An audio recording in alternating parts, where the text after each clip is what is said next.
back to my channel. Today I'm going to tell you what attracts a narcissist to you. You know that nice girl mentality, the mentality of a pushover, or you're the yes girl, or the young lady or older lady who doesn't have a voice. You know, I don't know, well, if you saw the movie Coming to America, and the part where Eddie Murphy was kind of interviewing his queen to be, and he said, "What do you like?" She said, "Whatever you like." She had no voice of her own, really a lot of interest of her own. She did, but because she wanted to be accepted, she just kind of went with the flow. Narcissists look for weaker women. I'm not saying you're a horrible woman, but they look for weak women. Not strong-minded women, because a strong, confident woman is a turnoff to a narcissist. Yay. If you look at a narcissist and look at the women in their past, they're all women who kind of fit that category.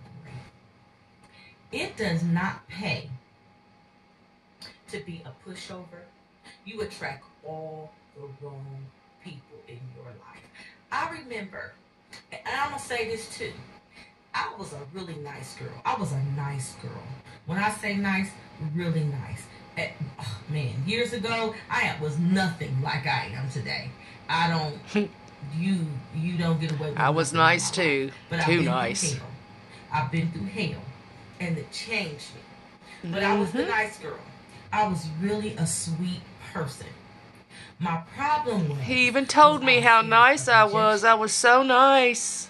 I needed to be accepted. And so I tolerated. I had this high toleration level. I'm going to take my glasses off because they're glare. I had a high toleration level that I really shouldn't have had. But we're going to get to that later, because there's reasons for that. When I met my narcissist years ago, and this was years ago, y'all was young. It had to be like, man, this was years ago, almost 20 years ago. But when I met my narcissist today, what I know today, and I didn't know until after I got with my narcissist, he sought me out. He could see me coming. When I got with him, like I said in my previous video, my first year was amazing. It was nothing short of amazing. When I tell you, like I said before, that I thought God had sent me an angel from heaven, oh yeah, I thought he did. He started out by listening to me. He would just listen to everything I would say. It's called studying. He had a listening ear. He heard the little things that I never even thought he would pay attention to. If I said I love pink roses with red tips, he bought me pink roses with red tips. If I said I like to receive gifts just because it's Wednesday, on Wednesday, I would get gifts. This went on for a year. He would take me places that he would listen to me. Not that I ever thought that I mattered enough for him to how he stabbed me, but it's because I didn't believe that I mattered enough because of the previous relationship I was in. Oh, and they love women who just came out of horrible relationships because they have the chance then to be your hero. And then to make you feel like you're being their hero, because they always come with some sob story and somebody did them wrong. That is a red flag. A flag I didn't even know of before. But I'm going to tell you something, you guys. People who have been with narcissists, or people that was like my narcissist in the past, they would warn me like something ain't right about this person.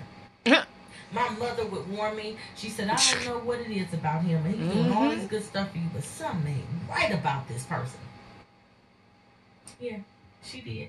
There's warnings. Mine did too. Flags. It may not be where you can see them, but I just don't believe that God would allow somebody in our lives where nobody questions it. And so for the first year, he was doing what I thought was these amazing things, but he was also doing little things that should have raised red flags and didn't, because I didn't know. I was really young and I didn't know to look for them. Like, he would do things like we would come in the house and I I would take my shoes off. We always took our shoes off at the front door. I still do it to this day. At the front door. And he would move my shoes from one place to another. Now, for a minute, I thought, or this was crazy. One time, I parked in one of my parking spots. He took and moved my car to another parking space. And I knew I had parked my car in a certain parking spot. And he would move my car. This was all in that first year, you guys, that he was treating me like this super queen. Treating me like a queen. So he would move my car, and what he was doing was playing mind games with me. He wanted to see if I paid attention to detail, because this would show up later. He would use it against me later. So then for a while, I was like, I knew I'd walk in and leave my keys on the table or something, and he would put them in the room. Something, he would move something. He would do things to make me think I just lost my mind or something, or make me second guess it. He wanted to see if I was paying attention to detail. Because this man, oh, Jesus, Lord have mercy. Anyway, one day I caught it, and I called him on it. But he was like, you always do that.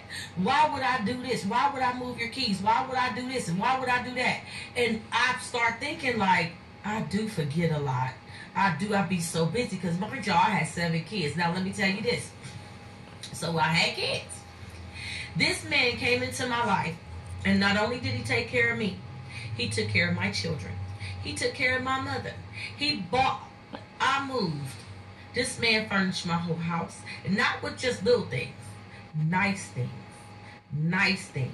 I don't even understand how he... That's why I'm watching this on a 50-inch screen TV. I did not know he had 2 and 3 women. There was a 4th woman, but she fell off. She kind of caught on to him. How he made time for all these women, I don't even want to understand. But he made time for me, and he made time for them. Y'all, this man had a woman at home. He had a woman at home. That he had a home. And he was with me so much, it was crazy. But then, so let me get back to this. He took care of me. He took care of my children. I didn't need my kids' father. My ex-husband was in their life at the time. We wasn't divorced just yet. He took care of me. He took care of my children. Anything I needed. He bought me things. Jewelry. Just nice things. Furnished the house. Just took care of the kids. We would buy school clothes. Or I would go school shopping. He would pay the whole bill. And say, keep the money their father gave you. Anything I said I wanted to do, anything I said I wanted to see, he would take the kids. Y'all, I had 7 children. 6 in the house at the time. And he would take all my children places. He would pay for us to go places. Now, this was the kicker. There were times he would pay for us to go places, but he would be super busy because he did have a life. I mean, he did have a job. He was employed. He owned his own business. And so he would have excuses of why he couldn't be there. He was paying for it, so that wasn't a big deal to me. What happened was, as I began, because I came out of a toxic marriage pretty much. My ex-husband and I just had some issues. And my self-esteem took a beating in that situation. And so I came out and red flag. This man fell in love over nothing. I mean, I was so broken, I couldn't offer him anything. Nothing. And I felt like, I'm telling you, I felt this man was my hero. So anyway, I began, because he started treating me so well, I began to grow. I began to grow. I started doing things differently. I wasn't so passive like I used to be. I wasn't a pushover like I used to be. And it started getting to him, because it was actually taking his power away. I started questioning him. Like, where were you? Listen, and this is his response. I take excellent care of you. It doesn't matter where I am. He never had an answer for me, never. He would get super angry when I called him or something. I'm talking about so angry. that it would blow my mind. He would just go off. Now, he wasn't so physically abusive, although it got to a place where a time or two we went there, that he began more than he began to be mentally abusive. But he did it a whole nother way. It was so crazy. It wasn't like when I was in my marriage. This man began to chop away at me subtly. It was a subtle way that he did things. And I began to second guess myself. So what he did was he put me on this pedestal. And then subtly he began to tear away until he just snatched it from up under me. Meaning I fell so hard. I was in disbelief. When I woke up, and there is so much to a narcissist. Narcissists are the most strategic, manipulating, I call them devils you can never meet. They really have a mental problem. They operate and are powered by control. They need to be needed. They have some of the low self-esteem. And let me say this to you ladies, and me, but to my ladies more. Narcissists come in every income bracket. They come educated. My narcissist was an engineer and had a second major in psychology. Okay. Educated, well off, because they gotta be, because they fork out so much money, it's crazy. And they come in every income bracket. They come in every, they can be educated or not, however. So don't be deceived I had a narcissist, and don't be deceived by men who look like they got it together. See, people can go to school and graduate and get a good career and still have issues. It can happen. Don't be deceived. Oh yeah, he got it going on. He's doing this. He got money. He got this. He's this. He don't mean nothing. You didn't do it. And see, that's his. If red flags start popping up in your head when people start, if a man come in your life and y'all have to excuse me, y'all. I'm so sorry. I have a sinus infection, so my face is so swole. If a man come in your life and he begin to do things that's not warranted, he begin to show you, just go overboard, that's a red flag. It's okay. Listen, there are men that come in your life and love you. There's a man that'll come in your life and love you. After I got with him, a few years later, I got with my fiance. And I'm going to be honest with you. It was, matter of fact, he messed me up so bad, I had to take some time off from any relationship. You think? Because I was messed up. When he got there, it took me a few years. It took me from messing with him after the first year. It took me 3 years to walk away from that. And in my last video, I said that a narcissist, once they're gone, you can't get them back. What I mean is, what you can't get back is that very first experience. Yep. With the narcissist. You'll never see it again. To be deceptive. And that's what I mean. That's what I mean when I say that. Because narcissists, once they expose themselves, if you stay with them, they pretty much get both. They get both. They turn. And yes, you'll have good moments and you'll have bad moments. When I did the video on the silent treatment, it was because he was a narcissist. He was just a narcissist. That's how I know the silent treatment. For 4 years. I went through 3. I went through this he would go 6 and 7 months. And then come back and shower me for 3 or 4 months. Can you imagine where my self-esteem was that I would let somebody come in and control my life like that? And listen, ladies, if you have children,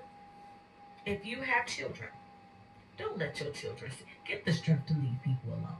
And narcissists, they don't like children anyway. Because I did find out he had a woman at home. So he had a woman at home. I watched this man pretty much tell the woman at home, See, I'm telling you, karma is no joke. Tell the woman at home, he wasn't leaving me and he wasn't leaving her. Little did I know there was the third woman. There was a third woman. There usually is. And I was totally devastated. How could this man have 3 women? That's when I found out. The woman at home, his children's mother, his son's mother called. And the sad part was what he did to me and her. He did it to his daughter as well. He did that to his children. He made his children pay. They do that. Listen. They'll do that too. He was doing for her, what he was doing for me. But he treated her like crap because she accepted it. Once she realized he was a narcissist, and once she realized that he was no good, because she had gotten so dependent on him, she allowed him, she just kind of swallowed the pill like, well, he does do this for me, and he does do that for me. He would cause arguments so bad at home that I would feel bad. And so this went on for about 2 years. In the third year, and I'm gonna put this in the next video, how to do this. I had to start taking steps to rebuild my self-worth and rebuild my self-esteem just to walk out of that relationship. It wasn't easy. It wasn't easy. And I'm telling you right now, if you are watching this video, you're probably watching it because you realized you got with a narcissist. And if that's you, I am going to encourage you to start listening to motivational videos, to go to a seminar. I have a book that's coming out. The book is called Woman Up, Nice Girls Finish Last. And it goes and helps you dig within yourself to figure out, how did I become this pushover? How did I become this woman without a voice? You dig, it's a workbook, and you work it out, and it teaches you to woman up. You will become a turnoff to a narcissist. Thank God. Want me. Trust me. I was told I was don't know man who really have no too hard to manage, I think was his words. I'm not that woman anymore. And if you found yourself in a relationship where somebody has totally deceived you and you are broken, you don't know which way to go, and whether he's a narcissist or not, and you need to be healed from this, get in contact with me. Let me talk to you. Let me help you. That is my job, is to help you. I'm going to do another video after this one, and I'm going to talk to you about how to recover after you've Kitty. How do I recover from this? What do I do? Or how do I get out? Some of y'all, I said run like hell. I got so many emails like, how do I run? Start building yourself up. And when they're not around, start listening. He got you here. And here's where you have to let him go. He's in your mind. And what I'm going to teach you, I'm going to talk to you about that. Just be patient for my next video. But be on the lookout for my next book. I have another book coming in after that. I'm going to post these books up later on here within the next few days, and show you how you can get them, how you can pre-order them if you want to. But I'm telling you now, if you're in that relationship, get out of it. Get some help. If your narcissist have left you and you're in the middle of silent treatment because they know how to listen.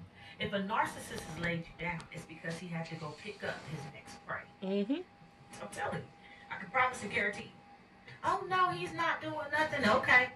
See, they don't always start off by going to the next prey. They're calling.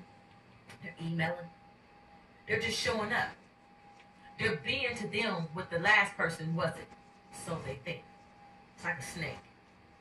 So if you're in a silent treatment, take your silent treatment